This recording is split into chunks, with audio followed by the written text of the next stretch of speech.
That's not right, because when these people are released from prison, they're ultimately going back to these same impoverished communities where resources and funding is needed. There is an important process underway in Michigan, the redistricting process to map and outline boundaries of political election districts. The large distinction that I want to highlight is... I'm going to be honest with you. It's a complicated, technical, and pretty dry process. The difference between subsection 9 activities and subsection 14 activities. But stick with me here, because it comes with some real impact for folks like Daniel Jones. Like a perfect example of how resources and funding have been taken away from communities is the current community that we're in right now. Daniel was born in Detroit. He remembers his grandma cooking for his neighbors, playing outside. This was his city, his home. But the last time these maps were drawn using census data, Daniel wasn't counted as a Detroiter. The political power of his count in the census went to Ionia County, more than 100 miles away.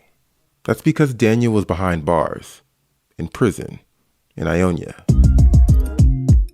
Daniel is part of a movement trying to change how incarcerated people are counted in the redistricting process, because Ionia was never his home, and it's not where he voted when he got out. I'm Kerry Jr. II, and this is On the Line.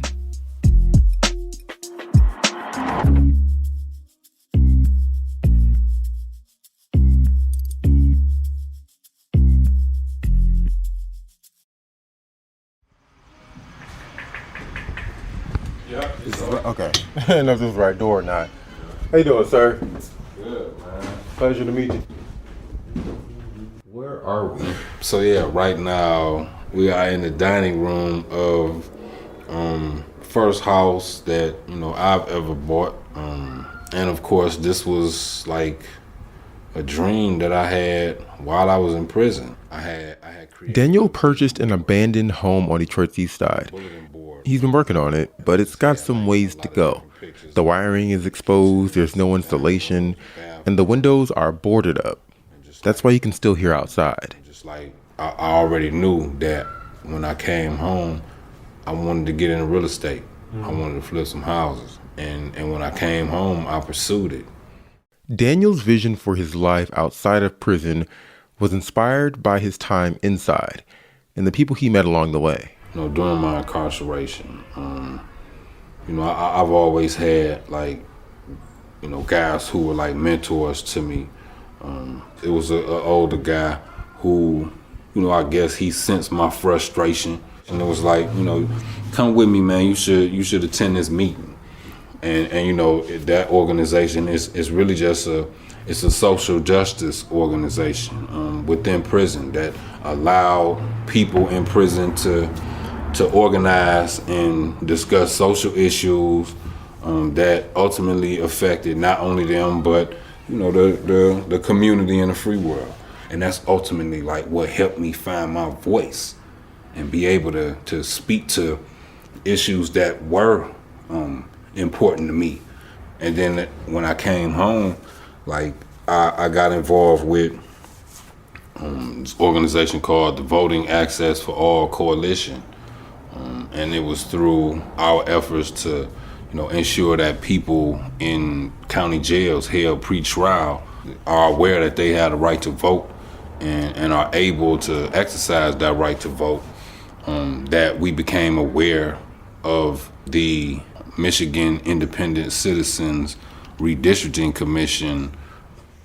How did you start following the Michigan Independent Citizens Redistricting Commission? That's a mouthful. How did you start following it so closely in your reporting?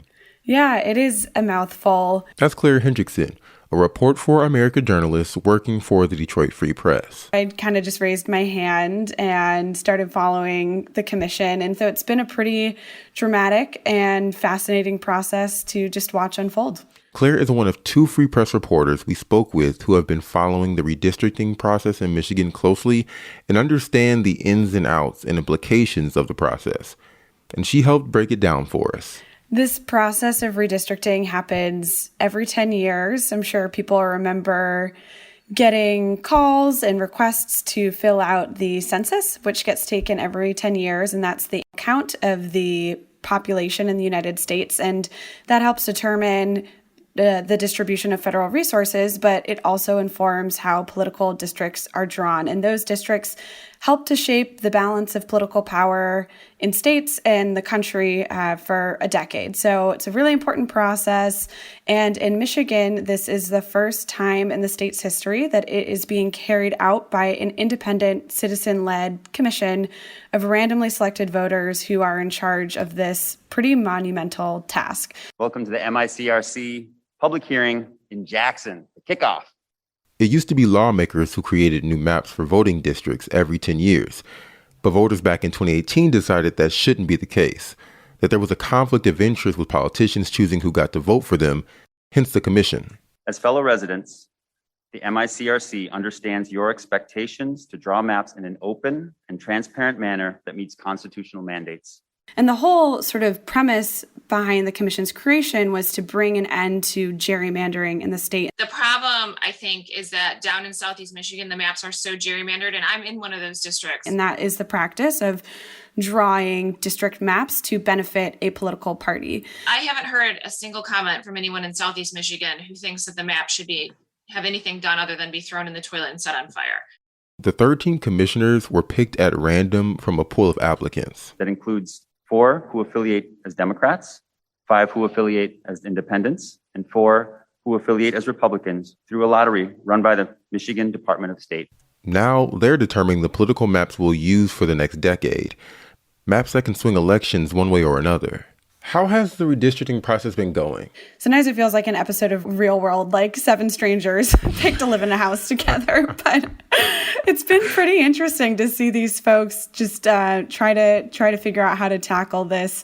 You have folks who have never done this before, and they are learning how to do something that is incredibly complex, even for the professionals who have been doing this for years. They have all had to learn the mapping software that they've been using to draw the maps. They're looking at racial demographic data to make sure that they're complying with the Voting Rights Act. And then they have to make sure that whatever they draw is fair. It's sort of a challenging web of requirements that they have to navigate. And sometimes the requirements are not always pointing in the same direction. There can be tension and trade-offs between the requirements. So you kind of have to thread the needle. They're also on a short timeline and set to blow past their November 1st deadline, because census data they used came late due to issues including COVID-19. I think there are times when the commissioners feel like they've made significant progress and they're headed in the right direction. And there are other times when I think the sense of frustration is quite palpable. Now, commissioners are definitely getting support, map consultants, lawyers, and of course, public input. They've done something that hasn't been done in redistricting in Michigan's history, which is travel across the state and get input from different communities. They have allowed members of the public to submit draft maps for their consideration, to comment on the maps that the commission has already drawn. Especially because they have these public comment sections, it's a good chance for people to be speaking up about what their needs are in redistricting. That's Free Press reporter Miriam Marini. In partnership with Outlier Media in Detroit, Miriam recently helped the Free Press hone in on a particular aspect of the redistricting process. It's popped up from public input. So essentially with this movement, it's people who, regardless of where they are in the state, they are affected by how inmates are being counted, so they are speaking up and wanting to change that practice in Michigan. Advocates are calling for the commission to draw maps that account for where inmates are actually from, where they'll likely vote when out, not where they are while locked up and unable to cast a ballot. That's how they're currently treated in the redistricting process. That's a concept advocates call prison gerrymandering. Prison gerrymandering is essentially the practice of counting inmates at their place of incarceration rather than their home address.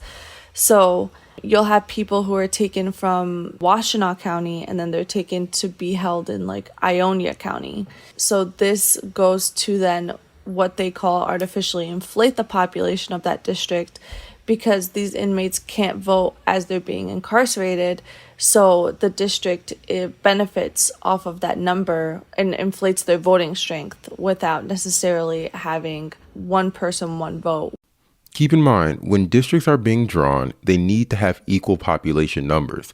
So the inmate count shifts political influence to areas that would have less people if it wasn't for the incarcerated community. When I was in Detroit at the public hearing that was held by the Michigan Redistricting Commission. Good evening or afternoon, whichever one it is. One of the first folks to provide public comment. I'm here to speak on behalf of a community that basically really has no voice. That community is the prison population. Was someone who was urging the commission to end the practice of prison gerrymandering here in this state as they set out to draw new district lines. What I am looking for on behalf of those that have no voice and cannot even vote is that you all make the decision to count them where they actually live. And so that was when it really first came on my radar that this was an issue that folks in Michigan were going to pay attention to and urged the commission to address ahead of this redistricting cycle. Advocacy has come from all levels. You have state legislators who have been speaking out. You have actual advocacy groups. So there is the Voting Access for All Coalition, and it's essentially a group of a bunch of different organizations coming together to ensure that people have voting access, that voters are getting their rights. And you also have individual citizens who are also coming out and speaking out to the commission. And that brings us back to Daniel Jones. And yeah, I actually spoke at one of the MICRC's public hearings, the one they held in Warren. I just utilized that 2 minutes to, of course, introduce myself and share with them the story of, how I was incarcerated and, an officer passed out that census form. And as I began to fill it out, I heard someone yell out from inside of their cell, like, don't fill out that form. We'll be back with Daniel and get into just how much this impacts Detroit after the break.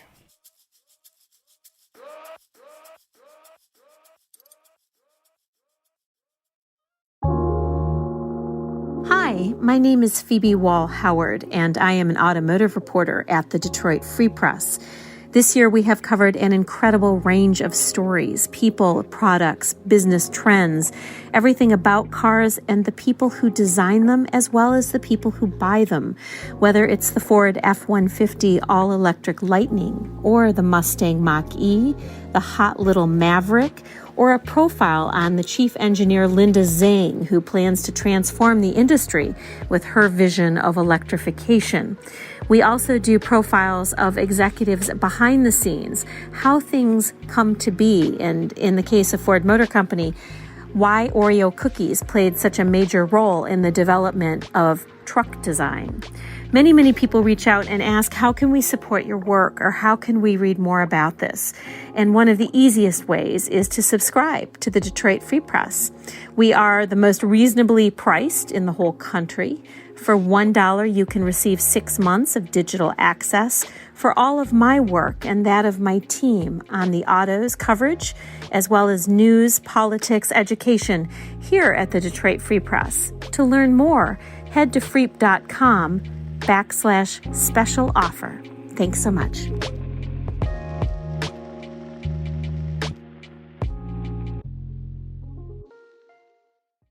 We're back with Daniel Jones. And I want to pause here and shift gears briefly because I think it's important to know where he's coming from. Daniel was born and raised on the east side of Detroit. My father was the breadwinner and the provider. My mother was the homemaker.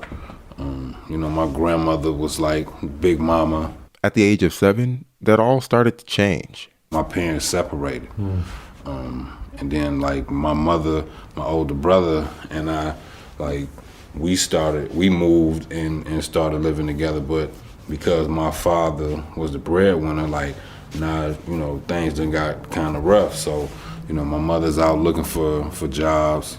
I didn't have that supervision that I once had. And, at that young of an age, I was exposed to a lot.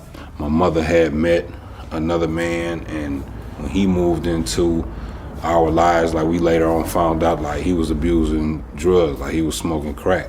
And then they'll fight because she's upset with him using drugs and he's stealing the cell, the microwave or the television for crack.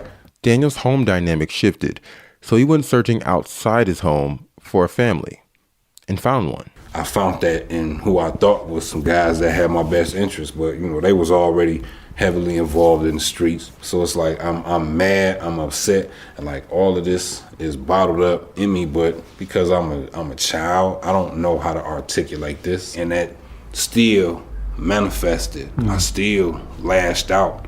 Yeah, I took a person's life during a robbery, and that's what I was ultimately sent to prison for. Daniel, at age 16, was sentenced to life in prison for murder. He told us about the growth he had to do in there, the responsibility he had to take, how he corresponded with the victim's brother and learned he held no ill will against him. I understood that I could create a different set of circumstances for myself, even though I was in prison serving a life sentence without the possibility of parole. Like, I allowed my imagination to project myself out here in the world by just asking myself questions like, if they were to let me out right now, what would I do? He wasn't supposed to get out, but the U.S. Supreme Court ruled in 2016 that juveniles sentenced to life without parole deserved a shot at freedom. He was paroled in 2019, released from parole 2021, and now he says he's fixing up his house, working to better his community. I definitely, grew up around, like, not too far from here, and like definitely like helped destroy as a youth. So again, like this still being like my part of my path to atonement, I guess, is like I do want to help rebuild a community that I helped destroy. One thing he says will help communities like his is ending prison gerrymandering, and he first learned about it while still inside. When I was incarcerated at the Michigan Reformatory in Ionia, and I remember an officer coming down the cell block and passed out a census form to everybody. So I reached and I grabbed it and I'm looking at it, and as I began to fill it out, I heard someone yell out from inside of the cell, like, don't fill out that form. Like, they trying to count us as residents here in Ionia. So I tore it up and I flushed it down the toilet. And that was the first time I encountered prison gerrymandering. And he's someone who serves as like a perfect example in terms of someone who's from Detroit, but then was taken all the way up to Ionia County. Miriam Marini for the Free Press again. So essentially, Wayne County is the place that advocates look at as an example for the impact that prison gerrymandering has. Because when you look at the state's prison population, it accounts for about a third of the state's prison population. But then when you look at how much Wayne County accounts for the entire state, it maybe makes up 18% of the state, and it only holds the Detroit Detention Center, which doesn't even hold inmates for more than 72 hours. So it's a good example of people who are taken out of the county, but then you're not getting that number back in terms of having your own inmates at the county. Because you do have whiter and more rural counties benefiting off of the populations of more urban and diverse areas, like how Danny was taken from Detroit and taken to Ionia, which is a majority white. Now they just conflated their population count, which puts them in a new district, and that's erroneous. That's misleading, and that's not right. Because when these people are released from prison, they're ultimately going back to these same impoverished communities where resources and funding is needed. It's almost like an invisible person, right? Like there's a person whose value in some ways is injected into the county, but they don't ever have to see, speak, or acknowledge their existence. Yeah, exactly. Michigan isn't alone in this either when it comes to redistricting. But a number of other states have used legislation or their redistricting commission to count inmates at the location of their address before incarceration. Michigan isn't doing that. The commission has already said to the press, to advocates, that it's going to be following census procedure. So they've already said that this probably isn't a possibility in Michigan. The commission has said because neither the state nor federal government has acted to change how inmates are counted, they won't do so.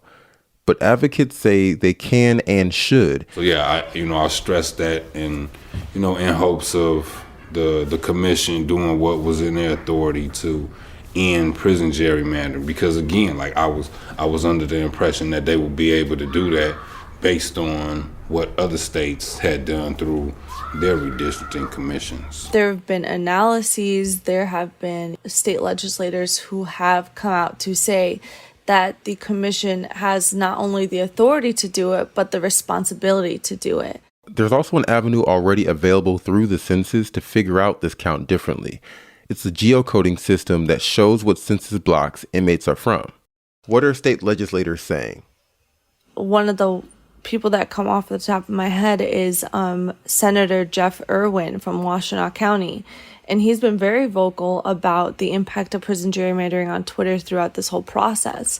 Senate Bill 151 from Senator Santana. You have House Bill 4276 from Representative Sarah Anthony. And both of them are essentially trying to put an end to prison gerrymandering by requiring the Department of Corrections to report the pre-incarceration address of inmates to the commission for these population counts. And both haven't made much progress. So it's an uphill battle. It's disturbing, to say the least. Wicked practices can be identified and studied. A practice such as that, is well known. So of course we'll just continue to fight. Like even if the commission decides that it's something that's out of their hands, we still will seek to, get past the current House bill and Senate bill that's in place that will ultimately do away with the practice of prison gerrymandering. So where do we go from here? And what are these maps going to look like? The commissioners have acknowledged that obviously they can't keep every single community intact that wants to stay together. They're not going to make everyone happy. Reporter Clara Hendrickson again. It's probably too early to tell or make any sort of determination about whether this is what folks thought they would get when they voted for this constitutional amendment. At the end of December, they're supposed to adopt them, and those will be the final maps. Maybe there could be litigation and they could be ordered to make changes. So it's sort of hard to know when all of this is going to wrap up and who's going to benefit in the end, if anyone, and who's going to be happy. And for incarcerated people being released, that may not come this round. Because redistricting happens every decade. If it doesn't happen now, then you're going to have to wait for another 10 years for this to happen. Daniel knows what it is to wait. And don't limit your conversation and your knowledge to what's right here in front of you. And that's for anyone, or? I think that's for anyone. Like if you cannot see beyond your current circumstances, you are a prisoner. And you're gonna remain in that state until you can begin to see something other than what it is that you currently experiencing. If you have no vision for something more than what it is you're going through, then you're gonna continue in that setting. And is that kind of what motivates you to keep pushing for? Definitely, like more legislation. Because it's always ways to improve on our current conditions.